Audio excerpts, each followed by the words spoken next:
नमस्कार दोस्तों, शिक्षक शिक्षा और शिक्षण से रिलेटेड इस चैनल में आपका हार्दिक स्वागत है। दोस्तों, जैसा कि वर्तमान में विभिन्न चैनलों के माध्यम से एक वीडियो आपको देखने को मिलता होगा कि सक्षमता परीक्षा जो उत्तीर्ण हो चुके हैं और काउंसलिंग के बाद जो है वो जब स्कूल योगदान करेंगे तब जा करके उनके उसी योगदान की तिथि से वरीयता का निर्धारण होगा। और इसी बात को लोग खूब ज़्यादा परोस रहे हैं कि सक्षमता 0.1 उत्तीर्ण और सक्षमता 0.2 में सम्मिलित होने वाले जो भी शिक्षकगण हैं वो कदापि वरीयता को लेकर जो पहेली बनी हुई है उस पहेली को हम इस वीडियो के माध्यम से सुलझाएंगे और जानेंगे कि वास्तविकता में आखिर क्या हो सकता है।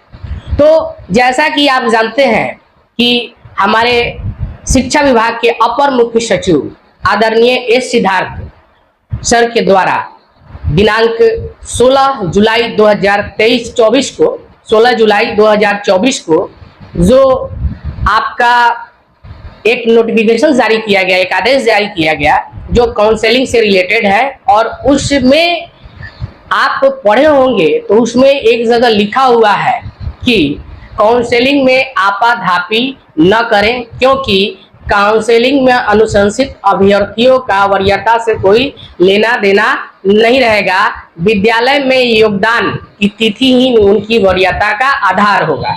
ये बात आपको नोटिफिकेशन में लिखा हुआ है जो कि काउंसलिंग हेतु जारी हुआ है 16 जुलाई 2024 को।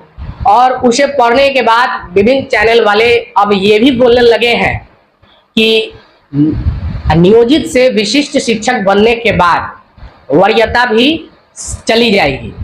अरे न वरीयता सक्षमता 1 वाले की जाएगी, न वरीयता सक्षमता 2 वाले की जाएगी और न ही भविष्य में सक्षमता 3 होगा उनकी वरीयता जाएगी। क्योंकि इसके पीछे का कारण क्या है मैं वो बताने का प्रयास कर रहा हूँ। तो अब आप देखिए कि ये नोटिफिकेशन के द्वारा जारी किया गया, उस नोटिफिकेशन में देखिए कि काउंसलिंग में आपाधापी न करें, यानी कि कहीं ना कहीं ये बात लोग आपस में कुछ और समझ करके काउंसलिंग में हम पहले करवा लेंगे, काउंसलिंग इस चीज को खत्म करने के लिए ये बात लिखी गई है। नियमावली के कंडिका 7.1 और 7.2 को पढ़े आप।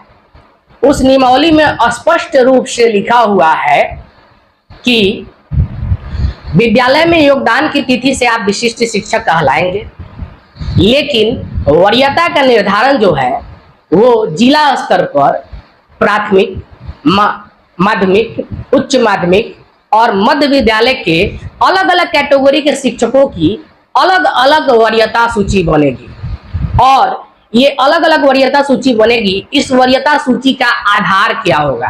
तो इस वरीयता सूची का आधार जो है वो विद्यालय में योगदान की तिथि नहीं है। वहां पर स्पष्ट रूप से लिखा हुआ है कि स्थानीय निकाय में प्रशिक्षित वेतनमान प्राप्ति की तिथि इनके वरीयता का आधार होगा। और ये जो महत्वपूर्ण बात है कि स्थानीय निकाय में प्रशिक्षित वेतनमान प्राप्ति की तिथि, यानी कि आप जान रहे हैं कि बहुत सारे शिक्षक कंटेंट ज्वाइन किए और जब उनकी सेवा के 2 साल बाद वो ट्रेनिंग कर लिए तो उसके बाद फिर उन्हें ग्रेड पे का लाभ दिया गया। तो वहां से आप प्रशिक्षित वेतनमान प्राप्ति की तिथि होती है जो कि 2003, 5, 6 वाले का अलग है। आपको बाद में जो शिक्षक आए 2022-23 में उनका 22 में उनका अलग है, टीईटी वाले हैं उनका अलग है।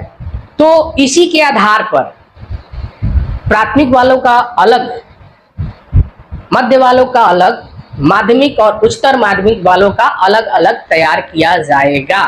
वो स्थानीय निकाय में प्रशिक्षित वेतनमान प्राप्ति की तिथि ही होगी।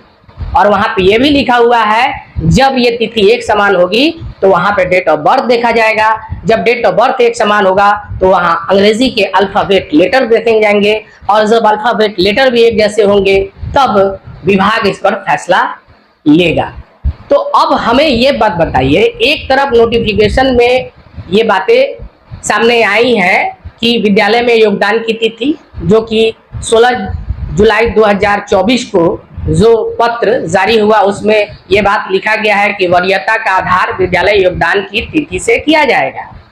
और पूर्व में 2023 में आप देख रहे हैं कि विशिष्ट शिक्षक नियमावली जो कि बनाया ही गया है नियोजित शिक्षकों के लिए, और उनको विशिष्ट शिक्षक बनने तक के जो क्राइटेरिया है वो क्राइटेरिया पहले ही लिखित रूप से लिखे जा चुके हैं, जो अब बदलना तभी संभव है जब पुनः उसमें संशोधन कर कुछ अलग बात लिखा जाए।